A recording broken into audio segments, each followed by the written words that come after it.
Assalamualaikum warahmatullahi wabarakatuh. Ketemu lagi kali ini bersama saya Indri Pangestuti. Jadi di kesempatan kali ini saya akan menjelaskan tentang mata kuliah rekayasa perangkat lunak berorientasi objek atau biasa kita sebut dengan RPLBO. Nah, di matkul ini saya akan membahas tentang SDLC. Langsung saja kita lanjut ke slide selanjutnya. Sebelum kita membahas konsep dasarnya SDLC, terlebih dahulu kita harus tahu loh, apa sih SDLC itu? Jadi, SDLC ini singkatan dari Software Development Life Cycle, yang biasa diartikan sebagai proses atau tahapan dalam pengembangan software. Nah, di konsep dasar SDLC ini, digunakan untuk membangun suatu sistem informasi agar dapat berjalan sesuai dengan apa yang diharapkan. SDLC ini dalam rekayasa sistem dan rekayasa perangkat lunak adalah proses pembuatan dan pengubahan sistem serta model dan metodologi yang digunakan untuk mengembangkan sistem-sistem tersebut. Nah, konsepnya ini umumnya merujuk pada sistem komputer atau informasi. SDLC juga merupakan pola yang diambil untuk mengembangkan sistem perangkat lunak yang terdiri dari tahap-tahap seperti yang pertama, rencana atau planning, analisis, desain, implementasi, uji coba, dan pengelolaan. Dalam rekayasa perangkat lunak, konsep SDLC mendasari berbagai jenis metodologi pengembangan perangkat lunak. Nah, metodologi ini membentuk suatu kerangka kerja untuk perencanaan dan pengendalian pembuatan sistem informasi, yaitu proses pengembangan perangkat lunak. Terdapat 3 jenis metode siklus dalam sistem yang paling banyak digunakan, yakni siklus hidup sistem tradisional, siklus hidup menggunakan prototyping, dan siklus hidup sistem orientasi objek. Nah, tahapan-tahapan SDLC ini ada 6 tahapan. Yang pertama adalah planning atau perencanaan. Jadi, planning atau perencanaan sistem ini lebih menekankan pada studi kelayakan pengembangan sistem atau feasibility study. Nah, di planning ini biasanya aktivitas-aktivitasnya meliputi pembentukan dan konsolidasi tim pengembang, mendefinisikan tujuan dan ruang lingkup pengembangan, mengidentifikasi apakah masalah yang ada bisa diselesaikan melalui pengembangan sistem, menentukan dan evaluasi strategi yang akan digunakan dalam pengembangan sistem, dan yang terakhir adalah penentuan prioritas teknologi dan pemilihan aplikasi. Tahapan yang kedua adalah analisis. Jadi, analisis sistem adalah tahap di mana melakukan beberapa aktivitas. Di antaranya seperti melakukan studi literatur untuk menemukan suatu kasus yang bisa ditangani oleh sistem. Brainstorming dalam tim pengembang mengenai kasus mana yang paling tepat dimodelkan dengan sistem, mengklasifikasikan masalah, peluang, dan solusi yang mungkin diterapkan untuk kasus tersebut. Analisa kebutuhan pada sistem dan pembuatan batasan sistem. Dan yang terakhir adalah mendefinisikan kebutuhan sistem. Lalu tahapan yang ketiga adalah desain, perencanaan sistem atau sistem desain. Nah, pada tahap ini, fitur dan operasi-operasi pada sistem dideskripsikan secara detail. Aktivitas-aktivitas yang dilakukan. Yang pertama, menganalisa interaksi objek dan fungsi pada sistem, menganalisa data dan membuat skema database, dan merancang user interface. Lalu proses yang keempat adalah implementation atau implementasi sistem. Tahap berikutnya adalah implementasi, yaitu mengimplementasikan rancangan dari tahap-tahap sebelumnya dan melakukan uji coba. Dalam implementasi dilakukan aktivitas-aktivitas sebagai berikut. Yang pertama, pembuatan database sesuai skema rancangan, pembuatan aplikasi berdasarkan desain sistem, dan pengujian dan perbaikan aplikasi atau debugging. Lalu yang proses yang kelima adalah testing dan integration atau pengetesan dan pengintegrasian. Nah, di tahap ini, tahap selanjutnya testing dan integration ini, pengembang itu akan mengimplementasikan sistem perangkat lunak yang telah memenuhi keadaan yang dispesifikasikan pada dokumen kebutuhan fungsional.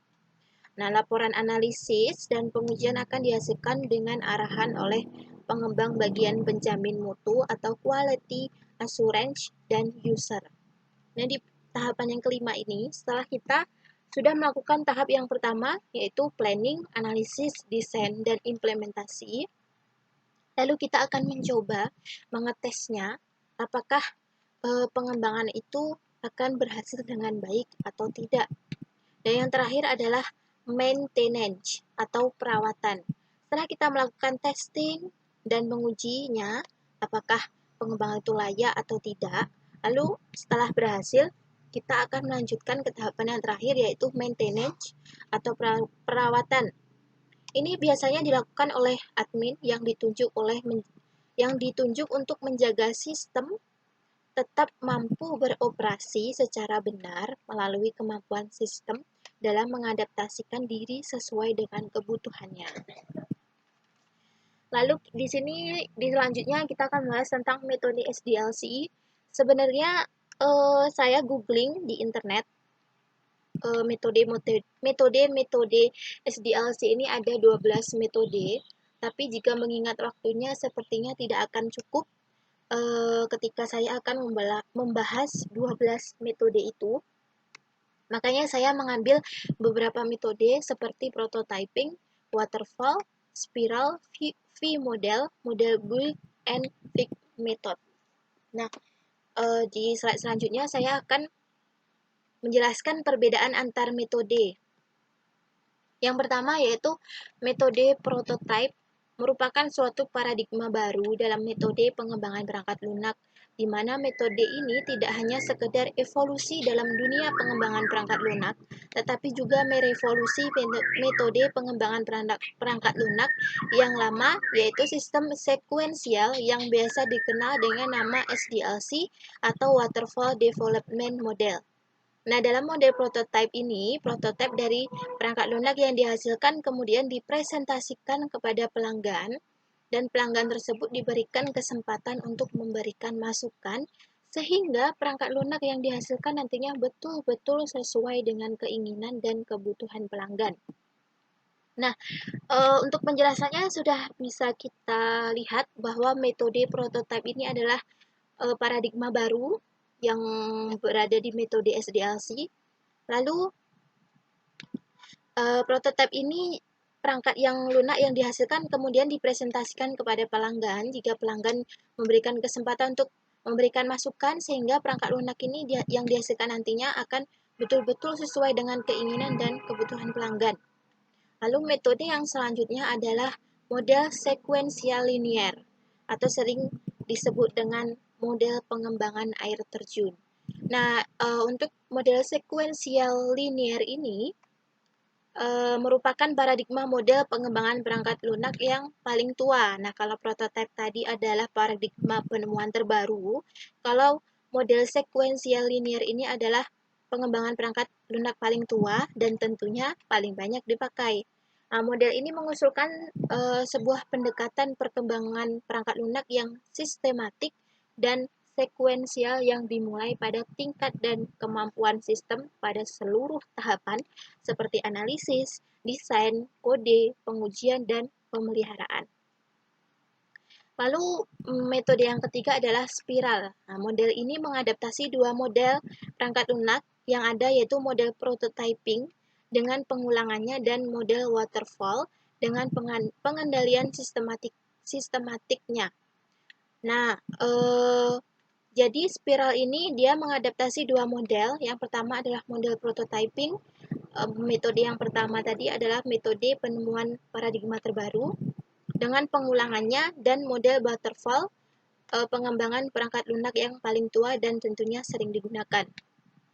Nah, model ini dikenal dengan sebutan spiral boom.